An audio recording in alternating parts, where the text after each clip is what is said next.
Creator of all that is, ubiquitous, encompassing, profound. Tuning into this energy of the divine is humbling and empowering all at once. That is one of the mysteries, the minuscule and the majuscule. Our part right here, right now, is why we are here, why we are tuning in. We are our purpose. Consider no predator and no prey, just us awash in divine energy with all its movement and play. When we do this, there is peace within. When there is peace within, there is gratitude. Where there is gratitude, there is clarity and direction that we are here to take responsibility.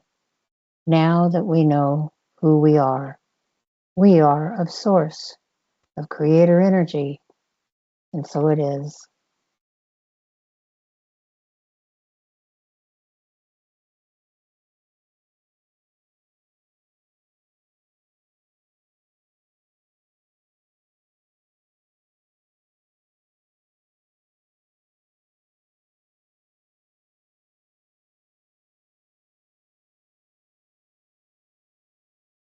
Hello, my name's Ron Vroman. I'm the old white man talking head for the Oregon Statewide Jural Assembly.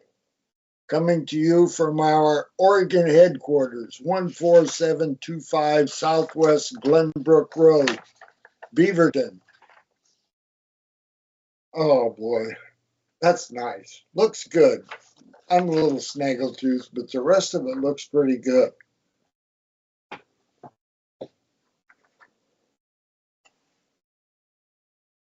I want to show this. I learned how to fold it. Again, I don't retain all of those things. I have to look them up. Like a dictionary, you have to know where to look up the proper things.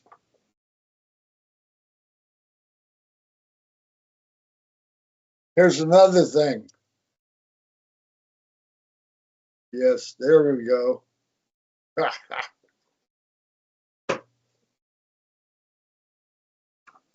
I'm the court clerk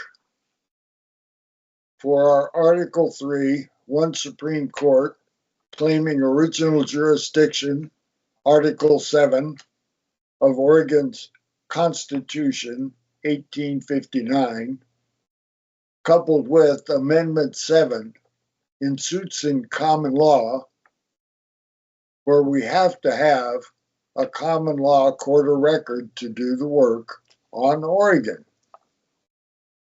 And it has to be a proper court. And the proper court must be according to Amendment 7. So we have that court on Oregon. So that's who we are. The Oregon Statewide Jural Assembly, OSJA.org. The Jural Provisional Government on Oregon. We did the work. There's no rebuttal. And it's all published. So, how do you become Article 1, Section 1 on your state or territory? You comply with social compact. And how do you make a social compact? A social compact must be large enough so that when you call for a grand jury, one appears. Then you have a social compact. Then you can lawfully take an action. Before that, not so much. So that's who we are, and that's who I am, the old white man talking head that's explaining to you what's happening, an update on Oregon. We are versus the state of Oregon, upper and lower case, aka all caps state of Oregon, a subdivision of the United States of Washington District of Columbia, Inc., in some form of martial law since March 1861, except on Oregon. We have implemented ex parte Milligan. We are that one Supreme Court claiming original jurisdiction on Oregon without rebuttal. So then, that court, that provisional government, is against the state of Oregon and the state of Oregon's oligarchy. That's what it is. They know that they are in misprision of felony, or they have morphed into accessories after the fact, and they're on their way to treason. That's where the Salem oligarchy stands. And our court has been on this path for a while. One of our major efforts is to provide Oregon with constitutionally correct and ORS 206 correct and DPSST correct and county correct human resources and recorder sheriffs, filling the office of sheriff, providing us with legitimate jural deputies, patrolling, and jailers and bailiffs doing their job for a legitimate judiciary on Oregon that we don't have. We have de facto.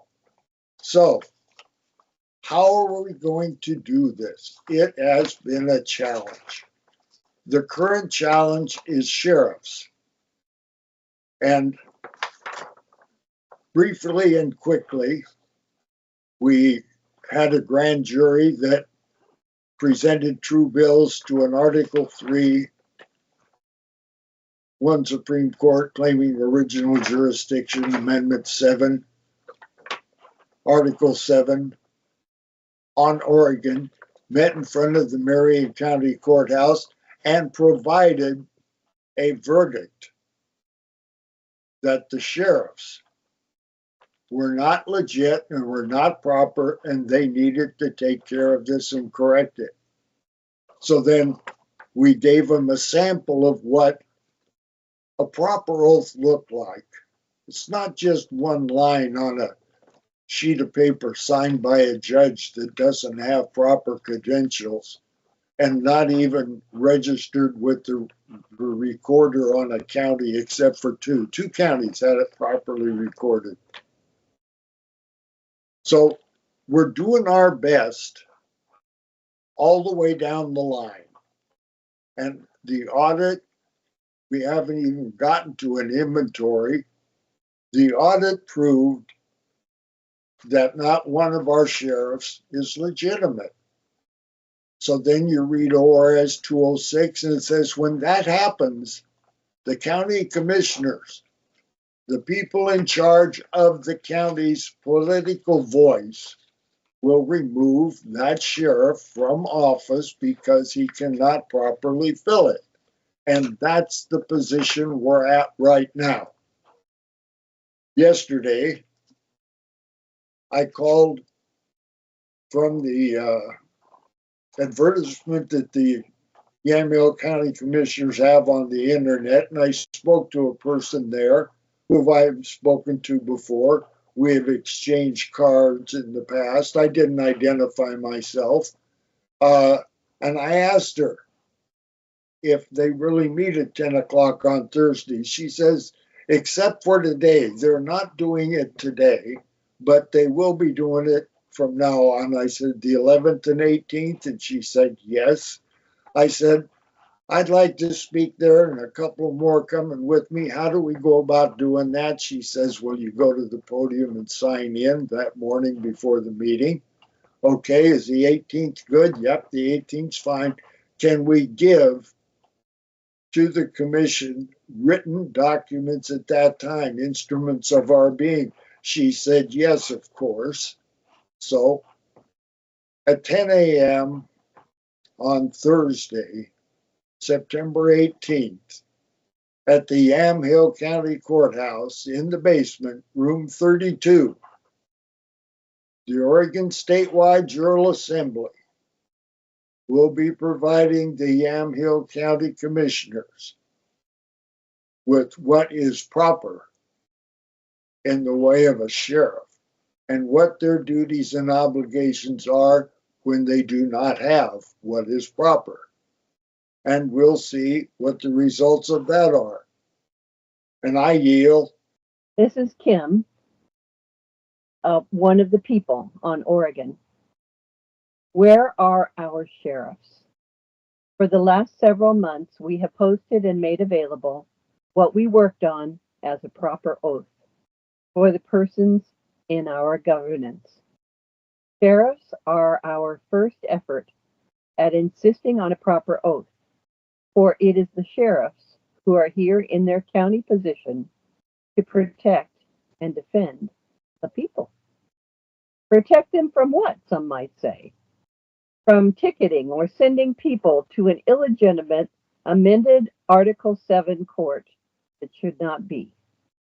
From governance overreach and taxation, they should assist seniors in the prevention of their eviction, from their loss of equity, their forever home, and all that they possess.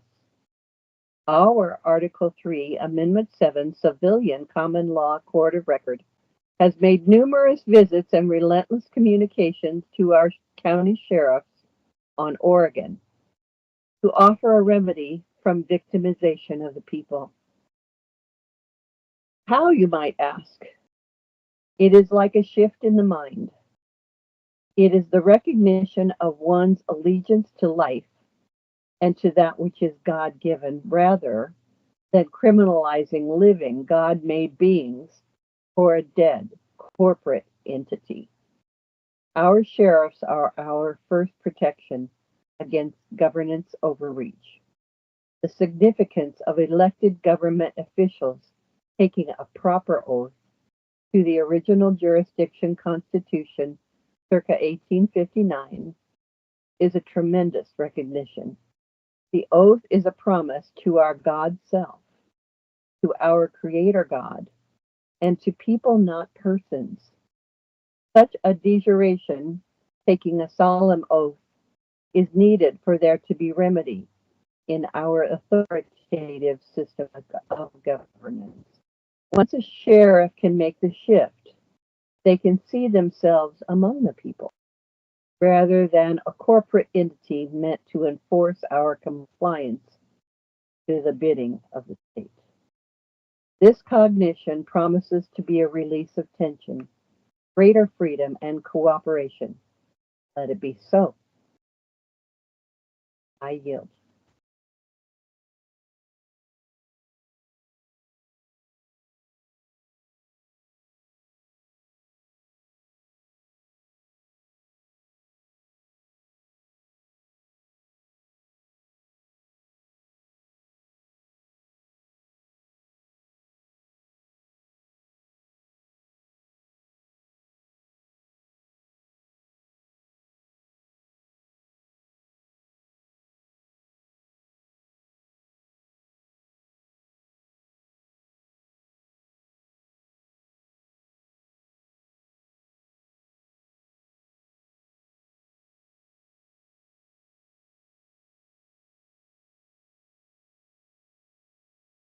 Hello, I have some information to share regarding common law in our assembly.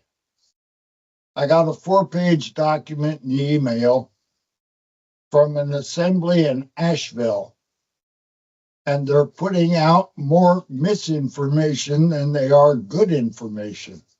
and there is a lot of good information in their document. I'd like to set it straight to the best of my ability.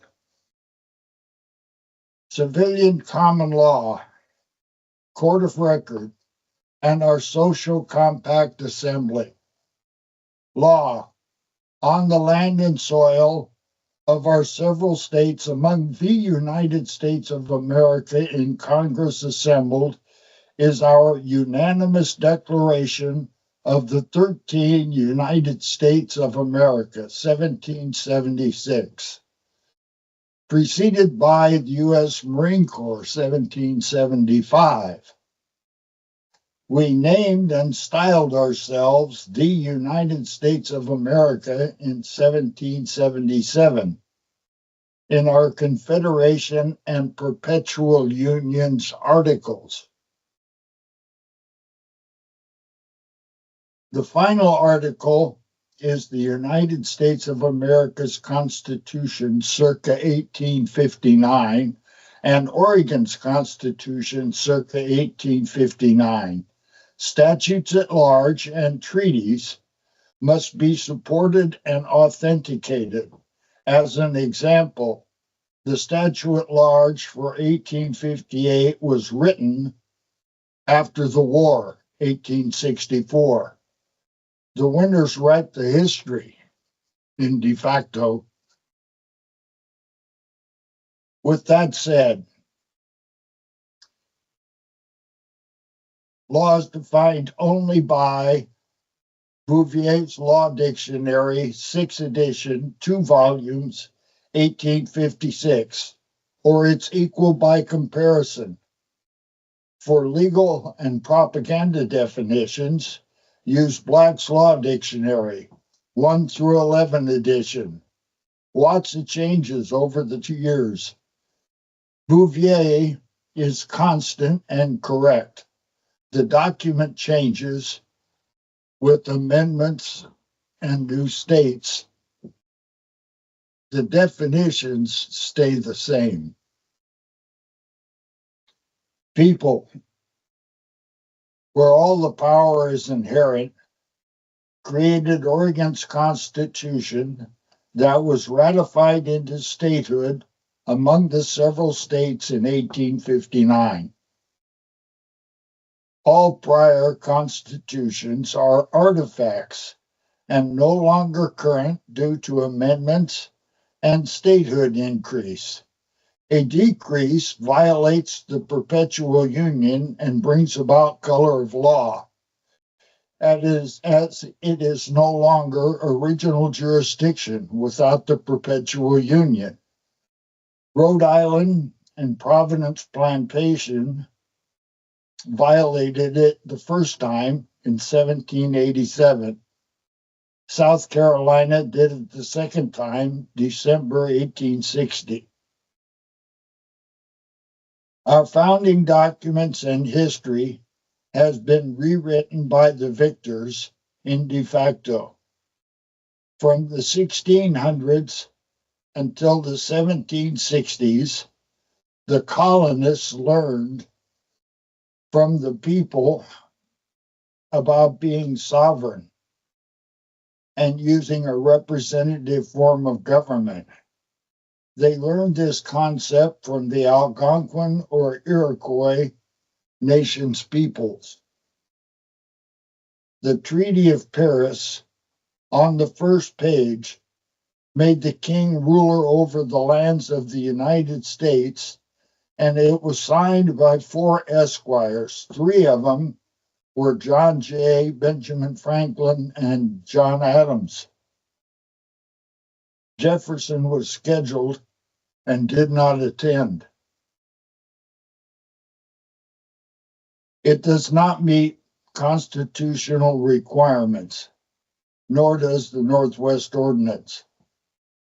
We do not have a Declaration of Independence.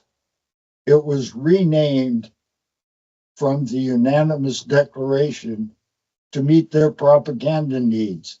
The same with the preamble. As added affectation by the people of the United States. The people of the United States live in Washington, District of Columbia. There are 5 branches of government. We have not had government since March 1861. We have had a benevolent form of martial law, Labor Code, and FEMA, that has recently turned malevolent. 1. There are jura summa impuri, the men and women with our children on the land and soil of Oregon, and by extension, with full faith and credit to everyone. Sovereign, without ruler or subject. 2. States among the several states, such as Oregon. 3. Legislature. 4. Executive. 5. Judiciary of the states. That describes government, jure, or lawful, legitimate, constitutional. We have not had that on Oregon since November 8th, 1910. All of the other states were subjugated into such as State of Oregon, aka all cap State of Oregon, is a subdivision of the United States of Washington, District of Columbia, Inc., in some color of law form, a de facto entity since March 1861, alleged on or about. During November 2022, our Article 1, Section 1, which is natural rights inherent in people, we declare that all men, when they form a social compact, are equal in right, that all power is inherent in the people, and all free governments are founded on their authority and instituted for their peace, safety, and happiness, and have at all times the right to alter, reform, or abolish the government in such manner as they may think proper. Became the provisional government on Oregon, aka Oregon Statewide Jural Assembly. It took 7 years, one step at a time, on Oregon. We notified the U.S. DOJ, U.S. Marshal Service, FBI, U.S. Marine Corps, GSA, and DHS multiple times. The state of Oregon, aka all caps State of Oregon, legislative, executive, judiciary, 36 sheriffs, 38 prosecutors, Oregon State Police, and Oregon National Guard multiple times, and they all acquiesced and defaulted. This is signed, sealed, stamped, witness, proof of service, and published at www.orsja.org. 3 cable TV stations or channels for a half-hour show weekly on Portland, YouTube, and Brighteon. 7 years without one rebuttal. Amendment 1, Assembly and Petition for Redress of Grievance. Look it up in Bouvier's. It means different than you think. Article 1, Section 1, Social Compact. 9, common law grand juries with presentments and true bills. 10, Article 3, 1 Supreme Court claiming original jurisdiction. Article 7, Amendment 7, Civilian Common Law Court of Record, whose jury verdict has no appeal in fact, having implemented ex parte Milligan, thereby on Oregon nullifying martial law, Labor Code, and FEMA. We currently have 36 sheriffs without compliance to the requirements of the Office of Sheriff, ORS 206, DPSST, county HR and recorder, oath and bond ability to the laws of nature and nature's God included. That is a long, drawn-out task. The first one goes before the county commissioners and our civilian common law court of record, September 18th, 2025, 10 o'clock, Yamhill County Courthouse in the basement, room 32. And I yield. Hi, my name is Charlie White. I'm with the Oregon Statewide Jural Assembly. We've been working for quite some time, connecting with our sheriffs, or at least trying, to encourage them and actually require them to take a proper oath to the proper constitution with God and the laws of nature included. So this is my first appeal. Where are our sheriffs? Article 3, Amendment 7, Civilian Common Law Court of Record has made numerous visits and relentless communications to our county sheriffs on Oregon. Why? Because our sheriffs are our first protection against governance overreach. It is our county sheriffs that should be there to assist seniors to prevent their eviction from their home and all they possess. It should be our county sheriffs who protect and defend the people from a corrupt court system, rather than ticketing them or supporting the illegitimate amended Article 7 courts. Our sheriffs seem to be avoiding any engagement with us, the people reaching out for a conversation about their refusal to see us. Contact requests are met with cricket sounds. Where are our sheriffs? It is significant that they take a proper oath to the Constitution circa 1859 with its original jurisdiction. It's a necessity. That is to the people rather than to a corporation, and to our Creator, that is, with God included. Such a dejuration, an oath, is needed for there to be remedy in our system of governance. Let's get this ball rolling. It's just taking one of you to make a difference. It gets it started to assist in awakening your colleagues in sheriffdom. Let it be so. They do not want to let go of this. They do not intend on losing here. And we do not intend giving it back to them. And then the bullets started flying. Then he jumps out of the car. And he's got both his hands up. And he got out of the car, and he had his hands in the air. He's like, just shoot me then. This is what you want, just shoot me. And they did. They shot him dead. With his hands in the air, and I saw it. I swear to God. He was just walking with his hands in the air. And they shot him. And they shot him dead, and then after he was down on the ground, they shot him 3 more times.